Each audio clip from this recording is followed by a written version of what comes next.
Brought to you by Haier, world's #1 home appliances brand.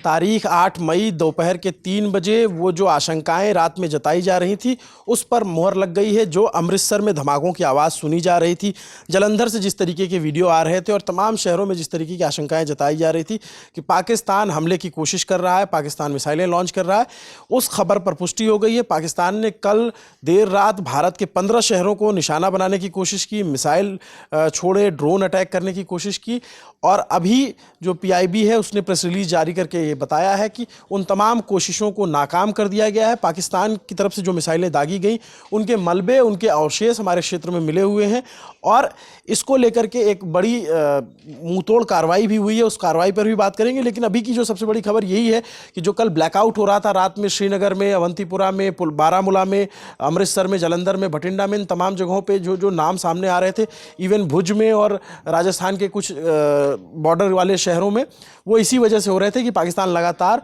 मिसाइलें छोड़ने की कोशिश कर रहा था, लगातार सिविलियन इलाकों को टारगेट करने की कोशिश कर रहा था। लेकिन जो भारत की मिसाइल एयर डिफेंस सिस्टम है S-400, उसने सारे हमले नाकाम कर दिए हैं। दिन की जो सबसे बड़ी खबर आ रही है वो यही है, कल जो लोगों में बेचैनी थी, जो वीडियोस थे सोशल मीडिया पे, जो तमाम चर्चाएं थी कि यहाँ मिसाइल देखी, यहाँ आवाज़ें सुनी, ये सब कुछ सत्य था। क्योंकि पाकिस्तान बार बार कोशिश कर रहा था भारत में मिसाइल छोड़ने की, क्योंकि एक उसको पीड़ा थी कि हमने उसके घर में जाकर के मिसाइलें दागी हैं, उसके आतंकी ठिकानों को उड़ाया है, तो वो ये कोशिश कर रहा था कि वो हमारे एयर डिफेंस सिस्टम को नाकाम कर दे, लेकिन वो नहीं कर पाया। हमारे साथी हिमांशु है न्यूज़ रूम में। क्या अपडेट है हिमांशु, किन किन शहरों को टारगेट किया गया था? इसमें अवंतीपुरा है, श्रीनगर है, जम्मू है, पठानकोट है, अमृतसर, कपूरथला, जलंधर, लुधियाना, आदमपुर, भटिंडा, चंडीगढ़, नल, फलौदी, उत्तरलाई, भुज, इन सभी जगहों को निशाना बनाया गया था। और मैं पहले दिखाना चाहूँगा कि ये वीडियो जो हमारे पास आया है, जो अपने जो एयर डिफेंस सिस्टम है वो लॉन्च किया गया और उस डिफेंस सिस्टम ने उनकी तमाम कोशिशों को नाकाम कर दिया। क्योंकि जब हम लोग कल रात में जब हम बात कर रहे थे इस बारे में, अभिनव, हमारी आपसे बात हो रही थी कि अमृतसर में लगातार हलचल देखी जा रही थी और लोगों को ये था कि ये क्या चीज़ हो रही है जो आसमान में चमक रही है ना। हम लोग भी इसको कंफर्म करने में लगे हुए थे। हमने वहाँ के संबंधित अधिकारियों से बात भी करने की कोशिश की, लेकिन उन्होंने, चूँकि ये विश्वसनीय जानकारी होती है और इससे पैनिक हो सकता है, इस वजह से उन्होंने हम लोगों को अभी उसकी अतिरिक्त जानकारी उस वक्त नहीं दी थी। लेकिन अब चीज़ें स्पष्ट हो पा रही हैं कि किस तरीके से पाकिस्तान ने एक हमला रचा था। पूरा तैयारी थी उसकी कि व्यवस्था पूरी बिगाड़ी जा सके, लोगों को निशाना बनाया जा सके, और जैसा कि वो लगातार कर रहा है। बॉर्डर एरियाज़ में लगातार लोगों की हत्याएं हो रही हैं, है ना। देख रहे हैं कि अंधाधुंध फायरिंग में कई लोग मारे जा चुके हैं, जिसमें कई बच्चे भी शामिल हैं, बुजुर्ग भी शामिल हैं। और जब मैं ये PIB की खबर देख रहा हूँ तो इसमें इस बात पर मुहर लगती है कि हमारे जो सिक्योरिटी सिस्टम है उसने उसने निशाना बनाया उसे तबाह कर दिया। अब हम ये भी जान लेते हैं अभिनव कि पाकिस्तान के पास है जो एयर डिफेंस सिस्टम, उसका नाम है HQ-9। ये चाइना का लिया हुआ? जी, ये चाइना से उसे मिला है और उसने अभी हाल के वर्षों में उसे अपने रक्षा जो ढांचा है उसमें जोड़ा है। और यह सिस्टम दुश्मन के विमान, क्रूज मिसाइल, ड्रोन और कुछ हद तक बैलिस्टिक मिसाइल को भी निशाना बना सकता है, जिसकी रेंज है 100 से 300 किलोमीटर, मैक 4.2 पर आधारित है और ऊंचाई इसकी 30 से 50 किलोमीटर तक ये जा सकता है। रेडार क्षमता है 100 लक्ष्य ट्रैक कर सकता है और 50 से ज़्यादा को एक साथ निशाना बना सकता है। गाइडेंस सिस्टम इसका ट्रैक वायर मिसाइल है, TVM एक प्रक्रिया होती है, उसके ज़रिए होता है। और S-400 जो अपना भारत का है वो उसे रशिया की तरफ से मिला है, रूस की तरफ से। S-400 खरीदा था हमने काफ़ी दिन पहले, उसे समझौता कर दिया। S-400 ट्रायम्फ रूस द्वारा विकसित किया गया दुनिया का सबसे आधुनिक एयर डिफेंस सिस्टम माना जाता है, जिसे भारत ने 2021 से चरणबद्ध तरीके से तैनात किया हुआ है। इसकी रेंज है 40 से 400 किलोमीटर, इस बात पर गौर करने वाला है। ऊंचाई 60 किलोमीटर तक जा सकता है। रेडार क्षमता है इसकी 600 किलोमीटर की दूरी इस लक्ष्य को पहचान सकता है और 36 टारगेट पर एक साथ कार्रवाई कर सकता है। तो ये जो हिमांशु बता रहे हैं, मैं जान गई, ये दोनों जो जिन दोनों टर्म का यूज़ किया हिमांशु ने, HQ-9 और S-400, ये दोनों डिफेंस सिस्टम है। S-400 हमारा डिफेंस सिस्टम है, HQ-9 उनका डिफेंस सिस्टम है। डिफेंस सिस्टम का काम ये होता है कि जब उस पर कोई मिसाइल अटैक हो उसके देश पर, तो उस मिसाइल को पहले ही इंटरसेप्ट करके करके उसे न्यूट्रलाइज कर दिए। S-400 ने वो काम बहुत बखूबी किया है, बहुत अच्छे से किया है। जी क्या कह रहे हैं? इसमें मैं एक चीज़ और बता दूं कि सूत्रों से जो विश्वसनीय जानकारी मिल रही है वो ये है, जो सबसे बड़ी खबर है कि जब उन्होंने हमारे कई क्षेत्रों को निशाना बनाया तो फिर लाहौर में स्थित उनका एक एयर डिफेंस सिस्टम भारत ने तबाह कर दिया है। ये भी अपने आप में एक बड़ी खबर है कि उनके एयर डिफेंस सिस्टम को नुकसान पहुंचाया गया है। लेकिन ये एक बड़ी सफलता है। और दूसरी बात ये कि जो उन्होंने मिसाइलें दागी, मैं अपने साथी मानस के पास चलूँगा। PL-15 मिसाइलें दाग रहा था वो लगातार। मानस थोड़ा बताएंगे पाकिस्तान कल किस तरीके की हमले की कोशिश कर रहा था, कौन से हथियार इस्तेमाल कर रहा था और हमने कैसे उसे न्यूट्रलाइज किया? देखिए, ऑपरेशन सिंदूर के बाद से लगातार पाकिस्तान ये कह रहा था, उससे पहले भी वो कह रहा था कि अगर भारत कोई अग्रेशन दिखाता है तो हम जवाबी कार्रवाई करेंगे। और उसने कल रात चाहे अपनी पब्लिक के दबाव में, चाहे अपनी मिलिट्री के दबाव में और चाहे बौखलाहट में, चाहे जिस भी कारण उसने PL-15 मिसाइल्स का इस्तेमाल किया। PL-15 वो दावा करते हैं कि 150 से 200 किलोमीटर तक इसकी रेंज है। कई जगह वो 300 किलोमीटर भी करते हैं। हालांकि अभी तक उसकी कहीं टेस्टिंग नहीं हुई है और वो वॉर प्रूवन नहीं है बिल्कुल। जैसे S-400 रूस से हमने ख़रीदा था उसके जवाब में, जो काफ़ी मतलब टेस्टेड है। रूस ने बड़े पैमाने पे इसको यूक्रेन युद्ध में इस्तेमाल भी किया है। 400 किलोमीटर रेंज है। इसमें इंगेजमेंट रडार 3-4 पार्ट होते हैं, कमांड एंड कंट्रोल पोस्ट, और सारी चीज़ों को अलग अलग तैनात किया जाता है, जिससे अगर इस पर हमला भी हो अगर, तो एक जगह ही सारी चीज़ें न तबाह हो जाए, आपके कमांड पोस्ट बच जाए जिसमें लोग बैठे होते हैं जो ये इंश्योर करते हैं कि टारगेट कौन सा टारगेट है, कहीं ऐसा तो नहीं कि हम अपने ही विमान को निशाना बना रहे हैं। और ये PL-15 इनकी जो मिसाइल है, बेसिकली चाइना ने इनको दिया था। सितंबर 2024 में खबर आई थी कि चाइना से उन्होंने ख़रीदा, और काफ़ी पाकिस्तानी मीडिया ने इसको कुछ बढ़ा चढ़ा के भी पेश किया कि इंडिया के अगेंस्ट कुछ हेडलाइंस इस तरह से बनाई थी उन्होंने।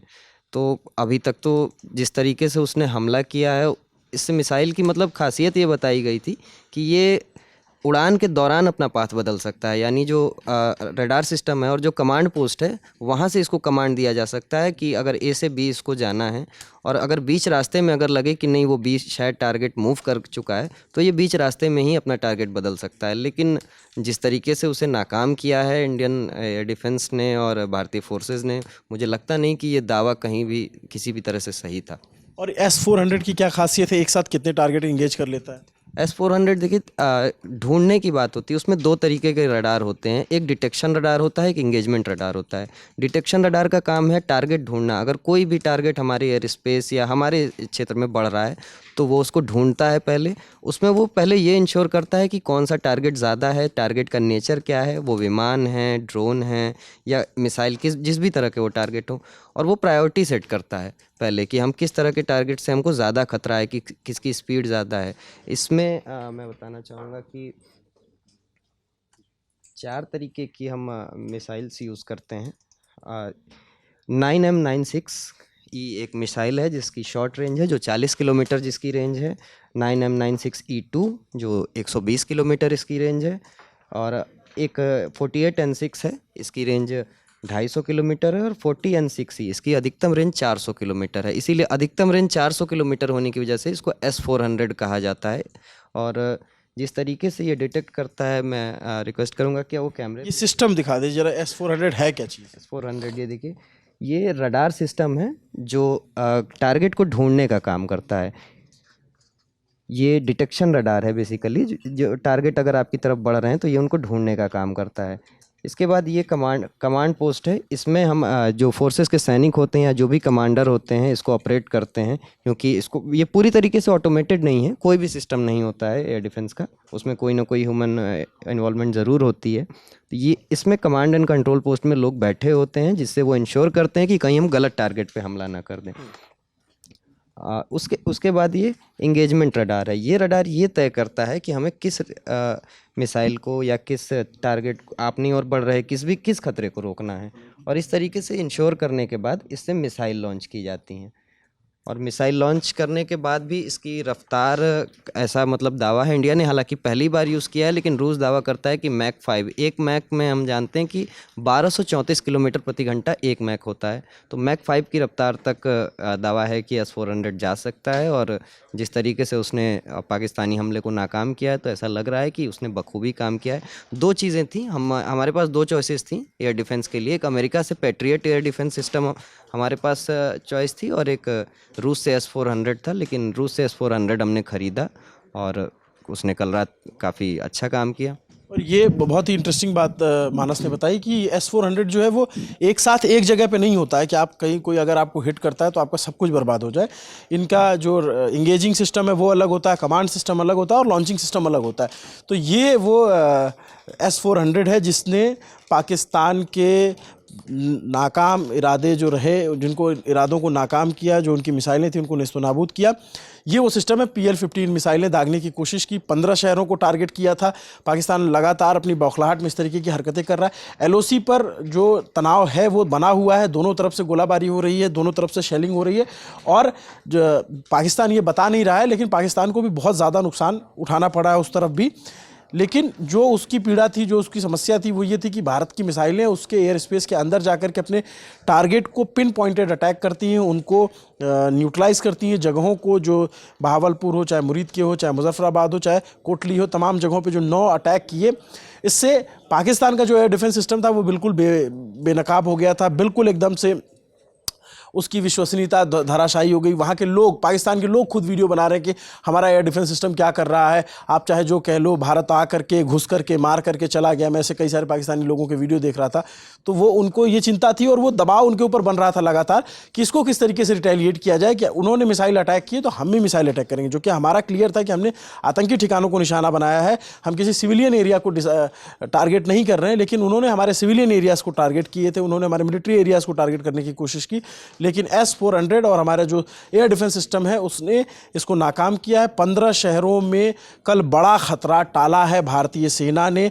हम इस बात को लेकर के आश्वस्त हो सकते हैं कि कल रात जो है वो जो धमाके जो सुने जा रहे थे वो बड़ी जनहानि या फिर किसी चीज़ के लिए खतरा थे, लेकिन भारतीय सेना ने, भारतीय एयर डिफेंस सिस्टम ने उसको किस तरीके से नाकाम किया, ये देखने वाली बात थी। पाकिस्तान को इससे भी एक करारा जवाब मिला है। नमस्ते, मेरा नाम अभिनव पांडे है। ललन टॉप पर आप इस ऑपरेशन सिंदूर पहलगाम हमले के बाद से लगातार जो भी विश्वसनीय खबरें वो देख रहे हैं और हम आप तक ये खबरें अनवरत पहुंचा रहे हैं। देखते रहिए ललन टॉप। मेरे साथ कैमरे के पीछे मेरे साथी प्रशांत हैं। शुक्रिया।